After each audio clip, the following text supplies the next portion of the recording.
Hello, hello. We are back, baby. Episode 7. 7. That sounds right. It's got to be 7, right? Yeah. Well, if it's not, I'm going to look really stupid. So, episode 7 of the Bentley Show. I am your host, Scott Bentley. What a last couple of days we have had. Today's show is a good one. I'm going to say that about all of them, so, whatever. But quite a bit to talk about. The Tigers signed Nomar Mazara, so we're going to break that down a little bit, what that means. Now that I think we probably have all of our offensive pieces we're going to sign for the year set. So we're going to take a look at what the opening day lineup could look like for this team, kind of project the lineup. Then the Pistons.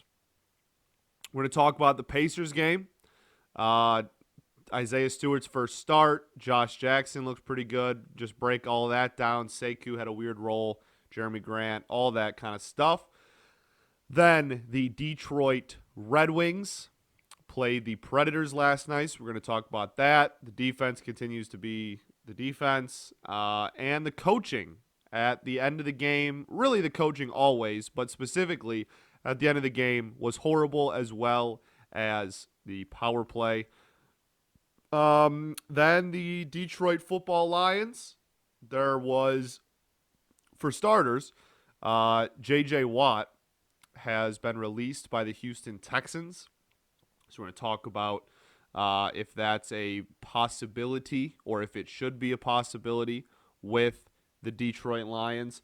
And then we're going to talk a little bit about there was a certain writer put out on the Twitter sphere asking, is Matt Stafford a top 5 athlete in Detroit sports history? And it made the rounds and was probably one of the most talked about tweets of the week. And we're going to talk about that. We're going to talk about the where Stafford kind of falls and if his ranking is overshooting. And all that kind of stuff. So, again, welcome back to the Bentley Show. I'm your host, Scott Bentley. Let's get into it. The Detroit Baseball Tigers have officially signed Nomar Mazara to a 1-year, $1.75 million deal plus incentives. What does this mean? Well, I almost... I said after the Jonathan Scope signing that I wasn't going to pop bottles for mediocre signings. I almost popped some bottles for this one. Not because I think Nomar Mazara is some incredible talent, because he's not. But this means that this organization does not think Victor Reyes is a starter going forward. It's a beautiful day. It's a beautiful hands up, hands to the sky, hallelujah, praise whatever you praise. Lord, thank you. This organization actually doesn't think Victor Reyes is an everyday starting outfielder, and that almost makes me emotional. I get teary-eyed thinking about how beautiful of a moment that is in the history of this wonderful city. Today should be a top 10 day in Detroit history, just off of the sheer fact that Al Avila and the front office have accepted and actually understand that Victor Reyes is not an everyday starting outfielder. That's beautiful. You want to know the definition of beautiful? That's beautiful. I'm so happy. So happy. That aside, though, and people hate on me so much. Victor Reyes has for whatever reason, become one of the most controversial players in the organization. I am not going to come on here and say Victor Reyes is a garbage can or that he's terrible or not a major league talent, because that's not true. He is a solid fourth outfielder. He is, and that's what he should continue to be. He is not that good. He is not an everyday starting outfielder for a good team. He's not even an everyday starting outfielder for a bad team. He is a solid fourth outfielder. And there is value in that. And look, most Rule 5 picks are off of Major League rosters by the end of the season. So the fact that he is a success story. He is. Victor Reyes is a success story. But you can be a success story and not be a perennial all-star like on the cusp of greatness. He's not that good. He's like, barely a one-WAR player. I don't even think he is a one-WAR player, and he's been in the league 3 years now. I don't get everyone's fascination with him. He's like, it's not that deep. It's not that big of a deal. He's a solid fourth outfielder. We found someone in a Rule 5 draft. Like I said, 95% of Rule 5 picks are back in the minors by the end of the season. So the fact that he's still in the majors 3 years later and has value to our team, because he does provide positive value as a fourth outfielder, I fully agree and admit that. It's that all being said, and that's all true. Both can be true, I guess is my point. That can all be true, and he cannot be good enough to be an everyday starting outfielder for a competitive baseball team. Success story in the Rule 5 draft does not equal solidified stud borderline all-star. If your Rule 5 pick is on your Major League roster after the year you draft them, that's a success story. Because most don't even get that far. Okay? So, now that my Victor Reyes rant is over, let's talk about Nomar Mazara himself. Nomar had 3 years? 3 or 4 years. 3, I think. Whatever. He played for Texas for a minute. And then last year played with the Chicago White Sox. Look. Again, I'm gonna reiterate. I said I'm gonna reiterate points I made about previous signings earlier in the week. Again, so we are getting this guy for less than $2 million AAV. Okay, he's not that good. We can't come into the. It's a great value signing, absolutely. Getting your starting right fielder who's probably going to be around the middle of the lineup for less than $2 million AAV is great. But the only reason that he's a middle of the lineup hitter and a starter on your team is because of how bad you are. Not because he is actually deserving of that title, if that makes sense. So value-wise, this is a good signing. I like the signing. But I just want to... People get way too riled up way too easily these days, I feel like. This team is still horrible. This offseason was still very subpar and very underwhelming. And signings like this and signings like we made earlier in the week with a couple of minor league deals we already talked about, those are the kind of signings you make when you're playing the cheap game. You take chances and cheap deals on guys that have the potential to blow up. That's why we wanted Dahl, right? That's what I view Dahl as, a cheap guy who has the potential to be an all-star. That's why I wanted Dahl. That's why that whole thing started. That's why Dahl to Detroit was a thing that I created. But that's the kind of moves you have to make. And Mazara is, in my eyes, a lesser extent, the same thing. Which is good. Again, I like this signing. I just want to start all of this off with I really like this signing. That being said,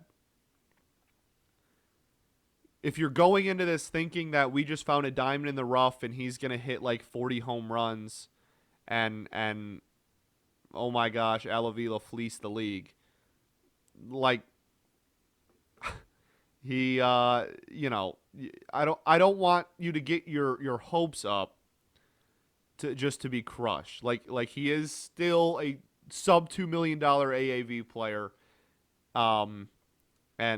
Yeah. So, let's just talk about him as a player, though. What kind of player are we expecting, okay?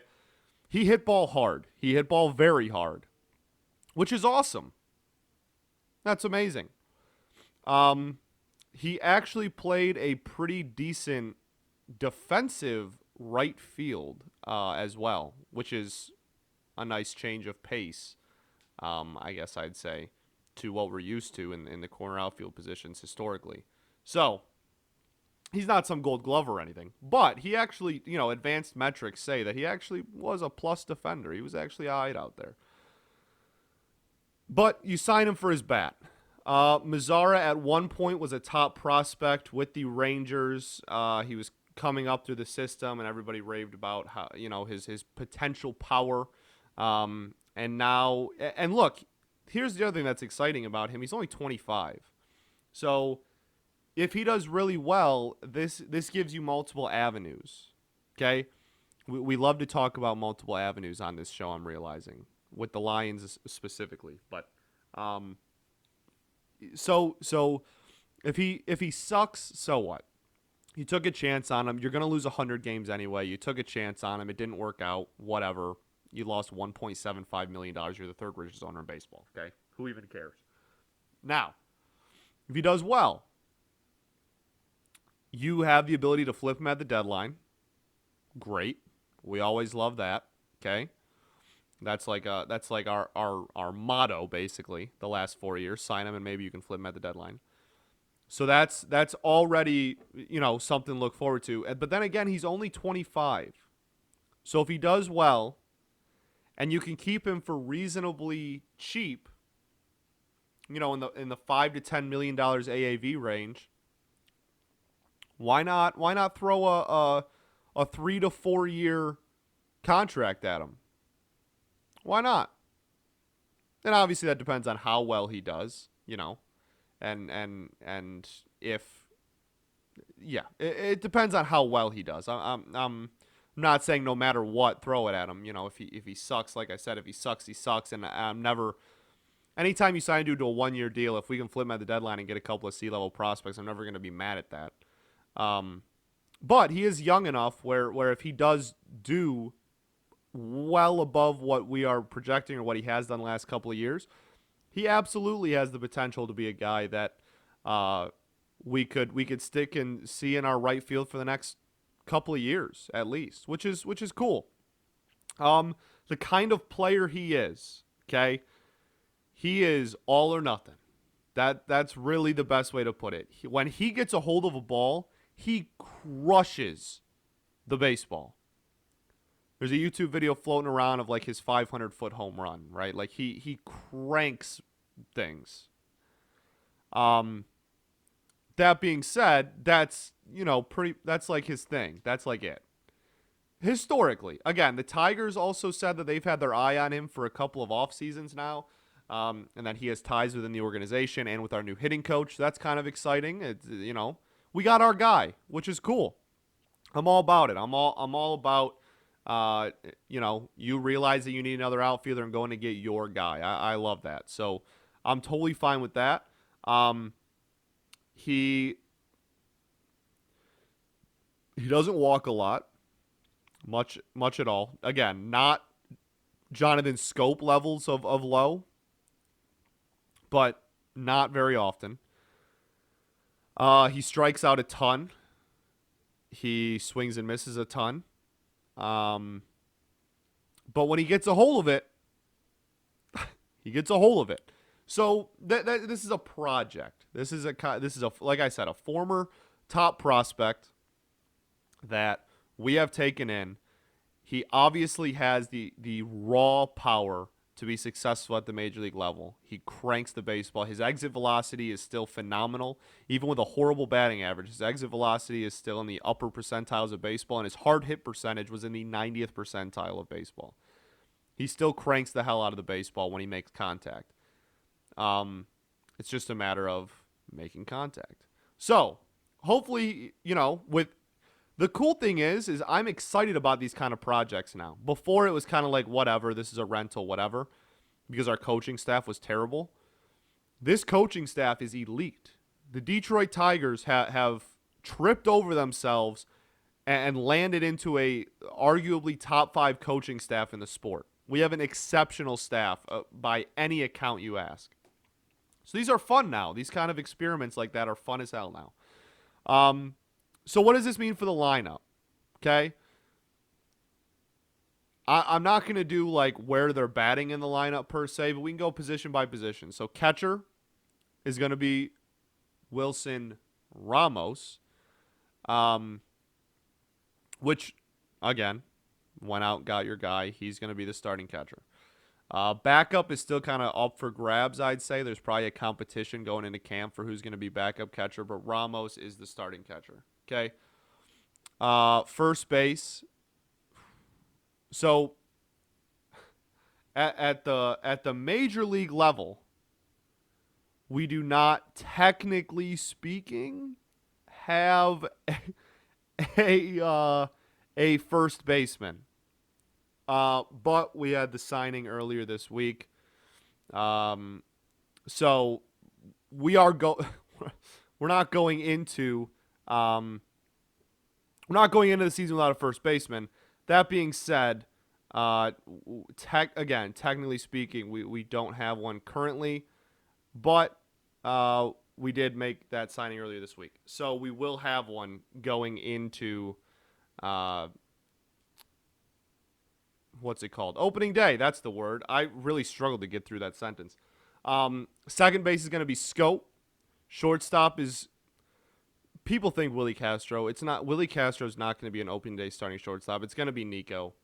Again, I personally, I would like us to get a shortstop, but like if that's out of the question, then sure. Nico played great defense last year. He just couldn't hit anything. So it's going to be Nico. Willie's going to come off the bench and provide those kind of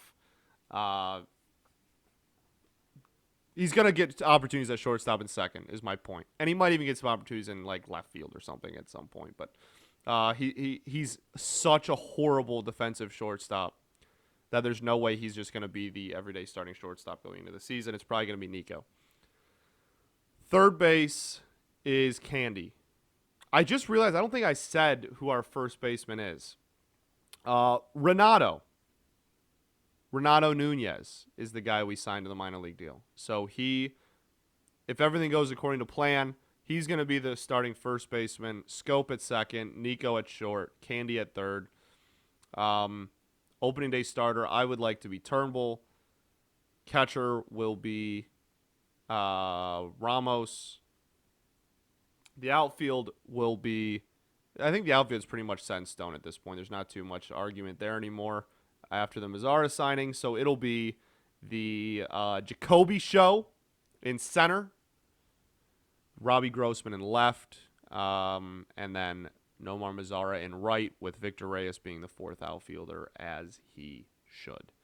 So yeah, I think that's what the lineup's going to look like on opening day. It's by far the worst lineup in the division and one of the bottom 5 lineups. Worst lineup in the division, bottom 5 lineup in baseball. Probably not bottom 3 anymore. Colorado, Pittsburgh, Baltimore probably still have worse, but this is probably still the 4th worst lineup in baseball. I mean, we could end the season with no one on this team having a OPS plus of over 100, and that would be like super feasible. So, but at least we're filling holes. That's something. I'm not going to sit up here and give this offseason an A or a B. It's we didn't like do anything, and some of these guys could have potential to be part of the future of this team, but odds are pretty good they don't. This is a whatever offseason. We filled holes we needed to with cheap guys. Sure. It's not an F, but it sure as hell ain't an A or a B. This is like a C- offseason. Sure, why not? It's pretty much my reaction to every signing we made. Sure, why not? Okay. All right. That's it for the Detroit baseball Tigers. Now the Detroit basketball Pistons. We lost to the Indiana Pacers last night. What was it, 95 to 111? That sounds right-ish. I should probably know that. We scored less than 100. They scored over 100. That's all you need to know. Now, this game in itself was pretty ugly for most of the roster. Like most of the roster. Like a really large percentage. Like probably, I don't know, man. A lot of people looked really bad. That being said, let's just think about the positives, okay? 3 people looked good. And 2 of those 3 people looked maybe the best we've seen out of them. So, first off, we'll start with this. Jeremy Grant finally had an off day. It sucks. It happens. Whatever. That's kind of 2 games in a row where he's kind of been a little iffy. But he's still an all-star. Vote. Still an all-star, damn it. So Jeremy Grant kind of had an off night. Didn't shoot very well in particular. Was pretty much net 0 on the defensive end. He had a really nice block, actually. But on the offensive side of the ball, just not. Didn't have it. Now,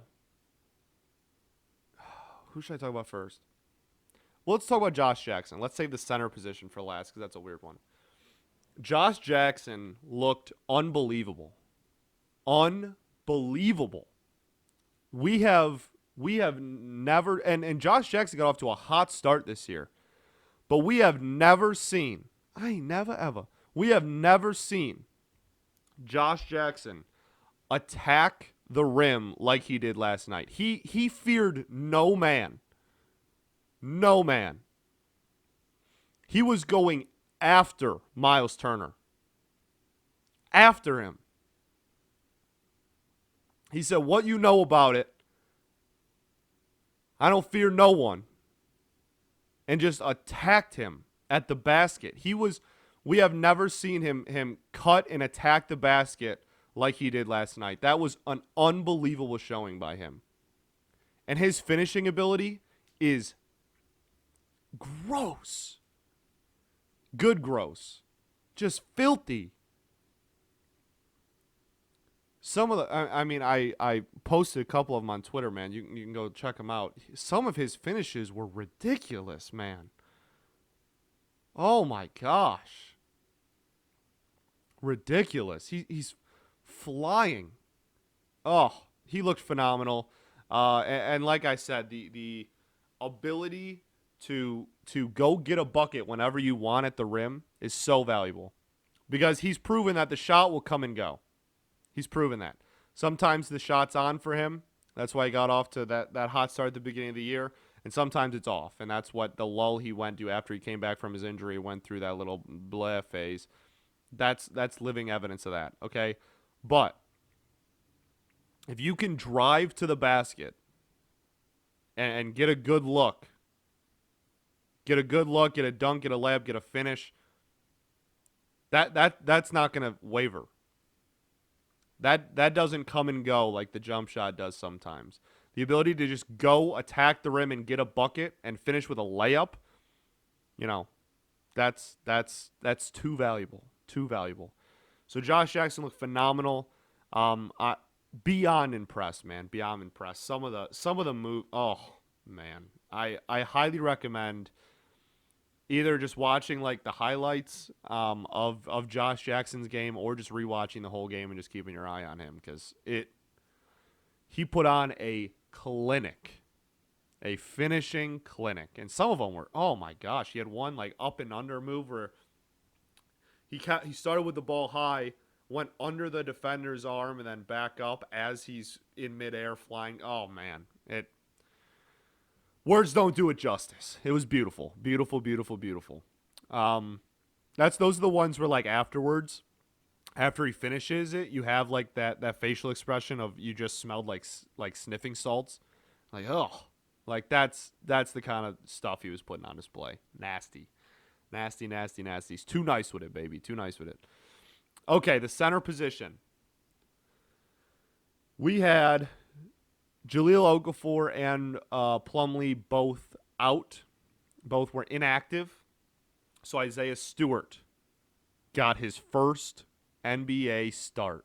And boy, oh boy, did he come through. First off, he won the opening tip-off. Already electric factory. Okay, I was so pumped. It's the most excited I've ever been off of a tip-off in my entire life. I'm so happy he won his first career tip-off. He was unbelievable. He was unreal. 17 points, and this is a guy that has had multiple games this year where he's gone 0 for from the field, like 0 for 6, 0 for 5 shooting from the field several times this season. His first career start, 31 minutes, 17 points, 7 boards, 1 assist, 8 of 9 shooting from the field. 1 block, 2 steals. 0 turnovers. Oh, gosh. I love him. I love him. I love him. I love him. Oh, my gosh. I could talk about it for a whole hour. I could literally have a show called the Isaiah Stewart Show and just talk about him for an hour every day. And that could be a daily one. 7 days a week. Don't care. I just talk about how much I love him. I am obsessed with Isaiah Stewart. The Beef Stew. So here's my thing with the Beef Stew nickname, by the way, okay? I feel like this is important to address. I understand the origin of Beef Stew. I understand, and then it got set on air, and we kind of have to run with it now. Here's my thing. Beef Stew is a little long. You know what I mean? Not, it's not that long. But I think I just call him Beef. I literally just call him Beef. I think that's way harder of a nickname. Like, I understand his name's Stewart, Beef Stew, haha. Like, I get it. And I'm calling him Beef, and the origin comes from Beef Stew. I'm giving it its credit. That's where it came from. But I just want to call him Beef. How hard of it? That's so cold. What? That's such a sick nickname. Just call him Beef. Beef. He's a jacked mountain of a human center. I just have been calling him Beef. That's all I've called him. I haven't really joined the Beef Stew. Not that it's a, it is a little corny, but like, I just think Beef is a hard nickname, bro. I think Beef is so hard. Back to his game though. Again, seven boards, which is awesome. 4 of the 7 were offensive rebounds. 4. Over half of his boards last night were offensive. What? He's a rookie. He's been in the league 3 weeks. Gosh. Man, I love him. I love him so much. Oh, he just makes me feel some type of way. And then, the one play where he gets the block that outruns all of the other 9 dudes on the court. Outlet pass right over his shoulder. Willie Mays catches it, then dunks it. Block, runs the court, dunk. He gets it, man. He gets it. People that live here understand that kind of mentality that we like. That's why Bruce Brown was a fan favorite here. He wasn't ever going to drop 30 points on your head, but I'll be damned if he wasn't a ferocious as hell perimeter defender going to make you work for every bucket. That's why Bruce Brown was a fan favorite. That's why Ben Wallace, averaging 6 points a game for his career, was a fan favorite. Same thing with Rodman. We love that going to work, blue collar type of play. Isaiah Stewart, if he stays on the Pistons for a long time, will go down as one of the biggest fan favorites in the history of the Detroit Pistons. And the crazy thing is, saying that 3 weeks into a dude's NBA career may seem kind of wild, but I don't think anybody listening to this is like, oh damn, I don't know, that seems like a hot take. Like this isn't even me trying to get, like video snippets to post on social media and be like, look at my hot take. Like I don't even think it's that hot of a take. I think pretty much everybody is in the same boat of like, yeah, if he plays like he did last night as a rookie and only grows from there, I mean, he says all the right things. He gets the city, man. He just gets it. He gets it. He gets it. He gets it. And I just think that's so important when you're playing here. It's so important. He gets the mentality. He gets the city. I love him to death. The only other thing with the center position is that Sekou Doumbouya was playing center minutes because Isaiah Stewart was the only one on the roster. So I think it's kind of funny that during the offseason, people were like, oh, the Pistons are just signing all these centers. And then last night we had to have our 20-year-old small forward play backup center because we didn't have enough active. So, yeah, for sure, bro. Definitely signed way too many centers. Absolutely. But Sekou was like respectable. He didn't play all center. He played 16 minutes. They weren't all at center, but he played a lot of center at the end of the first quarter because they wanted Stewart to be out there before halftime and then be rested for the second half. So Sekou played center pretty much the entire last 3 or 4 minutes, maybe even, of the first quarter. And he actually and look, I'm not going to come on here and say that the future of his career is possibly being a 5 because that's absolutely ridiculous. But to be 20 years old and have the versatility to be respectable and look the way he did at the center position is not bad. There was some struggles defensively, which was expected because he struggles defensively guarding his own position, nonetheless center. So and again, this is a weird ass role for him to be in, and so take it with a grain of salt. You know what I mean? This dude's doesn't have a future of being a 5 by any means. But it was interesting to watch him kind of carve his way into this role for even if it is albeit one game. Yeah, struggled on defense, but actually, I mean, he had 6 boards in 16 minutes. Respect. Isaiah Stewart is the center and had 7 in 31. So respect. And then he had 6 points on 50% shooting. He shot 3 of 6 from the field. He had a couple of nice finishes. Got to do it on a pump fake down low in the post.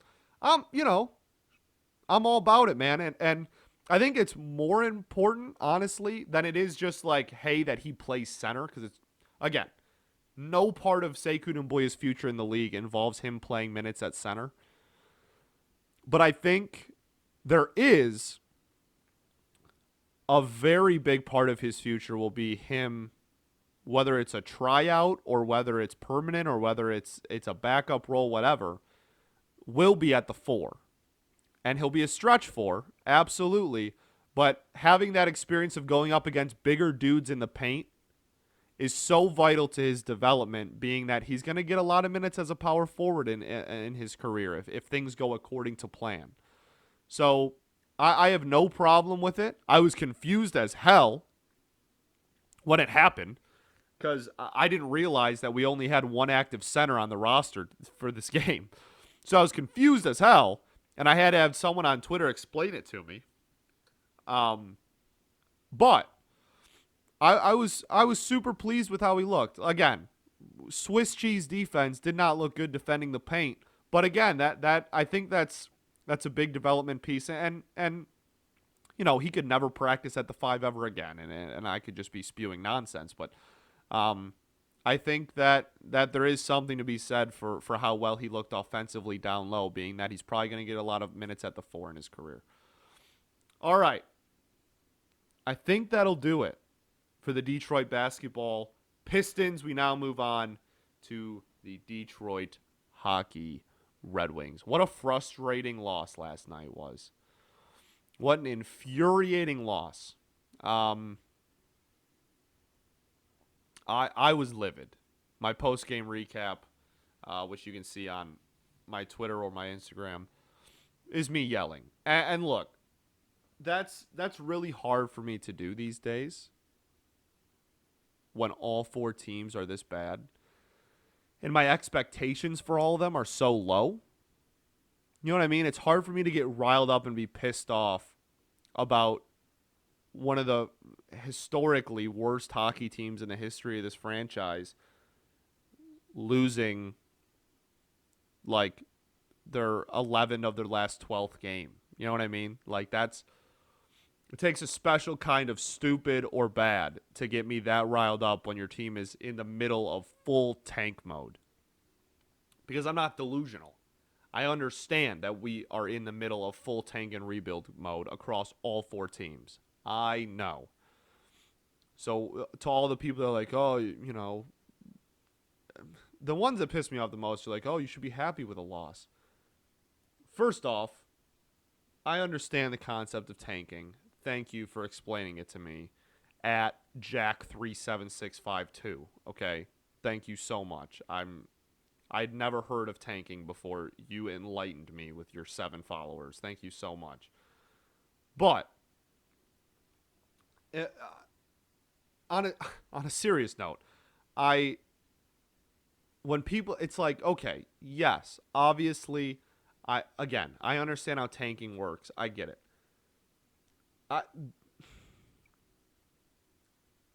You can't lose every game. You can't. It's not good to lose every game. I don't care. I don't care if it solidifies the whatever A. This is like C. This is already my third point. I don't know why I said A. Also, have you not seen the lottery the last 4 years? Where have you been? We put together one of the worst hockey teams in the history of hockey last year and did not even get a top 3 pick in what was believed to be a 3-player top of the draft. Please explain to me why it's beneficial that we just kill everybody's confidence and ruin this locker room and just intentionally lose every game. Please make it make sense, because it doesn't. And again, I understand the concept of tanking. I am a Pistons fan. I totally understand that being caught in the middle and being mediocre is the worst position to be in sports, and I fully agree. Here's the thing. Me wanting us to win is not going to change the fact that this hockey team's horrible. I don't need to root for the Red Wings to lose. They're going to freaking do it themselves. I promise. This team blows. I promise. My alliance to wanting them to win every once in a damn while will not change the fact that they probably won't. Okay? And the reason last night pissed me off so much is because you can lose. You can lose and still have players develop. You can lose a lot of games, and that's what I want. Win or loss doesn't even matter to me that much at this point. I understand we are horrible, but at a minimum, I would rather be the second or worst team in hockey and be playing all the young kids and get them experience and get them some sort of development than playing a bunch of veterans that are going to be off the team in a year. Why on earth, in a tie game with 2 minutes left, and then in a 1-goal game with 45 seconds left, did Philip Zadina not see the ice? How is that justifiable? Especially when Franz Nielsen did. Please justify that somehow. You can't. You can't. It was one of the most egregious coaching decisions I've seen. And maybe that's not even true. Maybe the fact that it's Blashill is just he's trash. Blash to the trash. Oh my gosh. That's the kind of stuff that pisses me off. I know we're going to lose. I know all four of these teams are going to lose a majority of their games, and we are in a full rebuild. I've come to terms with it. I've accepted it. I go into every single game of all four of these trash teams right now and expect to lose. I don't expect a single one of these teams to win. I don't turn on the TV and on puck drop go, damn, I really think we're going to win tonight. Not one time have I done that this year. So that kind of stuff losses don't piss me off. It's the inept coaching that makes me upset. Because again, you can lose games, and I've said this a bunch of times on this show. You can lose games and still instill a winning culture. You can lose a ton of games and still be trying to win. You can lose a ton of games and still develop your young pieces. There is so much value in development, obviously. And you can still accomplish and build towards a winning program and a winning franchise so much while being garbage and losing almost every game. You can. I know it doesn't seem like it because we look horrible, but I promise it's true. But this coach is not doing that. We are just losing and oh my gosh, the power play. Do not get me started on how horrible this power play is. Do you know how demoralizing it is to a team to literally have to be on a power play in order for the game to feel like it's at even strength? The lines are trash. The power play is trash. The late game management is trash. It's all garbage. So again, I get it. I get it. I totally understand that we are going to lose, and we're going to lose a lot. I am not delusional. I know. But there is so much that can still be accomplished while you're losing every night. And I don't feel like we're accomplishing anything. And we're just going out there and losing.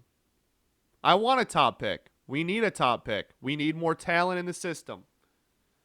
We need more talent to look forward to. I want us to have a top pick. I want the tank to go forward. But you can tank and develop guys and still grow as a team and get better. Or you can do what we're doing, which is just tank, be garbage, and accomplish absolutely nothing. There's a very big difference between those two things. And I don't feel like, well, I feel like one of them is pretty obviously what we're doing. I don't feel like we're developing anybody. I don't feel like we're growing towards anything. And the biggest highlight of that is Philip Zadina not playing the entirety of the last 2 minutes of the hockey game while Franz Nielsen played almost all of them. That is the biggest example I can shine a massive skylight on and be like, this is my point. I'm not saying we put Zadina out there and we win. I'm not saying we put Zadina out there and that's a guaranteed he ties it up. But there is no justification for a rebuilding team to be benching their former first-round pick that's still young as hell and has grown a ton this year, not playing him in crunch time to get him the experience of playing in crunch time, which can't be replicated in practice or any other scenario other than playing in crunch time of an NHL hockey game. He just lost out on an experience. And sure, We could be in a close game again and he could play him. That one is forever gone. That learning, that 2 minutes of learning and growth as a player is forever dismissed and will never come back. And Franz Nielsen was on the ice. Ridiculous. Ridiculous. It's undefendable. It's unjustifiable. And again, I sound like a broken record. That's the kind of stuff that pisses me off about a rebuild. Not the wins and losses. That crap. That pisses me off. I've voiced my displeasures with some of Dwayne Casey's rotations for the same reason. And Lord knows I had a lot to say about how Gardenhire managed.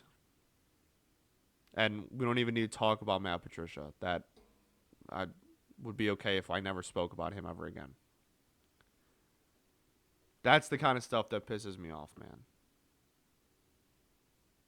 Unexcusable, undefendable, and should be, this sounds a little harsh, but should be punished by losing a job. I want Blashill gone. I want him gone. I want him gone now, not at the end of the season. Even though I guess it doesn't really matter. Again, it doesn't matter to the win-loss. In my opinion, it does matter to the locker room. And I think there's value in that. Call me old-fashioned. I think there's value in that. So, blast to the trash. The campaign continues. My buddy Kevin and I have been trying to get people to hop on that train. And it's slowly growing over time. So hashtag blast to the trash, baby. But kind of stuff pisses me off, man. Pisses me off. All right. Let's move on to the Detroit Football Lions. We're going to start with the Stafford thing. So a certain writer tweeted out, a certain Twitter account. I don't even know if he's technically like paid writer, whatever. A bigger account in the Detroit sports community asked, is Matt Stafford a top 5 Detroit sports athlete of all time? I'm going to be honest with you. This is one of the most ridiculous questions I've ever seen in my life. Because if you changed 5 to 20, the answer is still probably no.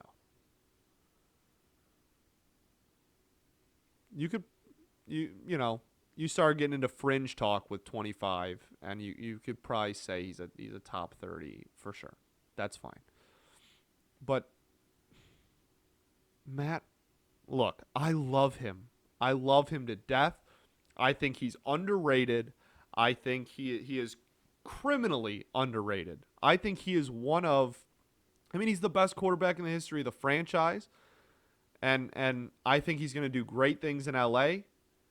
And I think the organization failed him, not the other way around. I am a Matt Stafford defender until the day I die. But holy cow. Top 5 in a city. Let's just forget 3 of the teams, okay? Let's just forget about the entire the other Lions that are clearly ahead of them, which there's at least 2. All of the Detroit Pistons and all of the Detroit Tigers, which is one of the most storied franchises in baseball history. As is the Pistons in basketball, honestly. The Detroit Red Wings alone, by themselves, just may have 20 players that are better than Matthew Stafford. It's a maybe. I'm not saying it's guaranteed. I haven't sat down and wrote a list of 20 wings better. But let's be completely honest with ourselves. There's an argument that he's not even a top 10 or 15. Okay, we'll say this. Guaranteed, he's not even a top 10 athlete just comparing him to the Detroit Red Wings. Guaranteed, not a chance. Zero, literally impossible to argue. Okay? Impossible. And that's only one team, and it's top 10, not top 5. There is no way he is even close to a top 5 athlete in the city of Detroit, in the history of Detroit. You're talking about 100 years of Tigers baseball. 60 years of Detroit Pistons basketball. The same-ish, a little bit more, the original 6, so 70-ish years of Detroit Red Wings hockey, which is the second most storied franchise in all of hockey and one of the most storied franchises in sports. Not to mention the fact that even the Lions themselves, with no Super Bowls and are one of the laughing stocks of the league, he's not even top 2 at a minimum.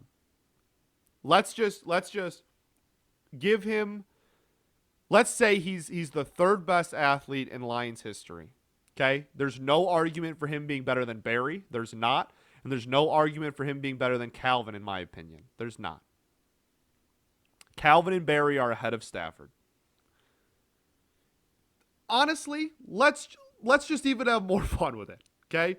Let's just say he's better than Calvin. He's not, but let's say he is. Just to make sure there's no chance that you could possibly think otherwise. Okay? So, I guess my point is, even if you wanted to try and argue that he was a top 5 athlete in Detroit sports history, there's no way that being the second best Lion, one of the worst franchises in all of sports, being the second best Lion, especially when you're competing with the other 3 franchises that actually have really, really fruitful histories, that he's going to end up being top 5. He would have to be the best Lion ever, which he's not. And he would have to. That's the only way you could argue it. He would have to be, you would have to think Stafford greater than Barry Sanders. That's the only way you can justify him being a top 5 athlete in Detroit sports history. That's the only way. So unless you think that, which if you do think that, we're just done having the conversation because you're so wrong. It's not even worth me having this debate with you. It's like that happens sometimes. Sometimes people say stuff that's so ridiculous it's not even worth countering because you're like, I'm never getting through to you. You're an idiot. And that's fine. That's fine. Nothing's personal. We're just talking about sports. It's a game, okay? But sometimes you just look at a take and you go, and you know what? Some people might think that about some of my takes. Some people might listen to things I say or see the things I send out there and go, wow, this dude's such an idiot. I'm not even... Now, I have way too many people replying to me to believe that that's true most of the time, but it's possible. Unless you think Matt Stafford is better than Barry Sanders, there's no way you can think that he's in the top 5 Lions ever. Because with how good the other 3 franchises are, there's no way 2 Lions are in the top 5. There's no way. There's no way. And again, I'm not gonna sit here and even really like break down and make a list. I'd have to really think about it for a long time. It would take me probably weeks to get a decisive top 5 guaranteed. There is no way Matt Stafford even sniffs the top 5. And again, this isn't supposed to be a drag fest. I love the dude to death. I'm a defender of his until the day I die. I think he's underrated as all hell. And I think the Lions failed him, not the other way around. But there is no way he is even close to top 5. No way. All right, the last piece of news we have to discuss. J.J. Watt has officially been released from the Houston Texans. Outright cut. Not traded, not anything. They just kicked him. Kicked him to the curb. It sounds like it was mutually a mutual thing. And it sounds like a lot of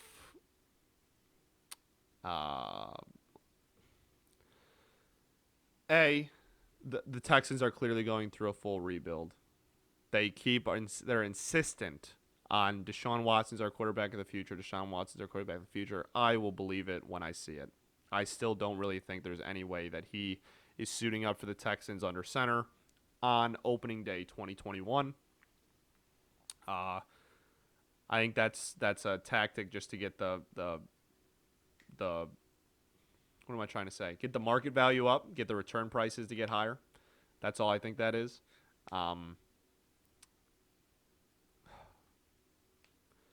So obviously, when a big name player gets cut, the first thing everybody does is, hey, he should be a Lion. Okay. Let's talk about it. Okay. Here's my thing. Obviously, do I want J.J. Watt to be a Lion? Yeah. There's no way you can be like, oh, I don't want him on my team. But situationally, let's just look at it. He's gonna want a lot of money because he's still very good. He's still he won runner-up for DPOY. He that's a lie. His brother won runner-up for DPOY. But regardless, he is still very much a top-end defender. He's not prime JJ anymore, which is probably why they're okay just releasing him, why they didn't find a trade package for him, because his contract plus his current level of play doesn't quite match up. But, so obviously, would JJ be a cool fit? Absolutely. Would he be a cool addition? Absolutely. Is he a fit? No, he's not. Really, for either side, if we're being honest. Why on earth would J.J. Watt, after 10 years of an inept, incompetent organization and voicing his frustrations at the end of every season and being very pretty much an open book about when he's pissed off about the Texans organization, why on God's green earth would he then come to the Detroit Lions, who are the poster child for inept organizations? Why on earth would he do that? And not only are we just the Lions, because we do have a whole new front office and stuff, sure. I totally agree with the people that are of the belief that you can't just use SOL as like your reasoning for why the Lions will continue to be bad. I think that's lazy and stupid. But, so let's just look aside from that, okay? We are in the middle of a rebuild. We're in the middle of a rebuild. This defense is one of the worst things I've ever laid my eyes on. And it's sad because that could be said about, you could take that snippet and you wouldn't really know if I was talking about the wings of the Lions. There's no chance. It's not happening. We are also not paying J.J. Watt the money that he's probably going to demand to come here. It doesn't make... Why are we paying a guy in his 30s, a veteran that's past his prime? Why are we paying him decent money to come here while we suck and lose? None of it makes sense. It doesn't make sense for JJ to come here. It doesn't really make sense to the Lions to bring him in. And again, on a purely do you want JJ Watt to be on your team? Obviously. I'm not an idiot. Well, I am, but, you know, yes, obviously. That being said, the fit is not there for either party. It makes no sense for either party. So don't get your hopes up. Don't think that that's a possibility, because it's not. Possible landing spots. The early front runner right now seems like Pittsburgh to go play with TJ, who was runner up for DPOY. I don't know. He could end up a lot of places. There's already rumors flying around. Vegas is releasing their odds here soon about what they think. So it'll be a cool thing to keep an eye on. But it'll be a cool thing to keep an eye on as an outsider, because there's no way he's coming here. Okay. All right. That will do it for the Detroit Lions, which means that will do it for our show. Thank you so much for listening. I say this after every episode. I feel like a broken record, but the response continues to be incredible for this. Your guys' support is unreal. The connections I'm making and the opportunities that are arising for me through doing this, I don't think I do without having this. And the reason I have this is because of you guys that listen and want me to continue to make content and stuff. So I'm forever grateful and appreciative. And thank you so much for listening. What is today? February 12th. So I will be back on Monday. What is that, the 15th? 12, 13, 14. Yeah, that's math, right? 15. It's either the 14th or the 15th. I think it's the 15th. I think that's correct math. So I will see you all and be back in your eyes and ears on Monday. Hopefully we have an interesting weekend with some stuff to talk about. Looking forward, there's a Pistons game tonight. Wings will play. Tigers, as they inch closer and closer to spring training, we could see. I'm hoping for another starting pitcher. Fingers crossed. I'm praying we sign another starting pitcher, because we need one, because Michael Fulmer can't pitch the third inning. And then the Lions. There's always stuff to talk about the Lions. That's the juggernaut. Always something to talk about there. So I will be back in your eyes and ears Monday. Thank you so much again for listening. Peace and love. Going to therapy's dope. I will see you all later. Have a great weekend. Go Detroit, baby.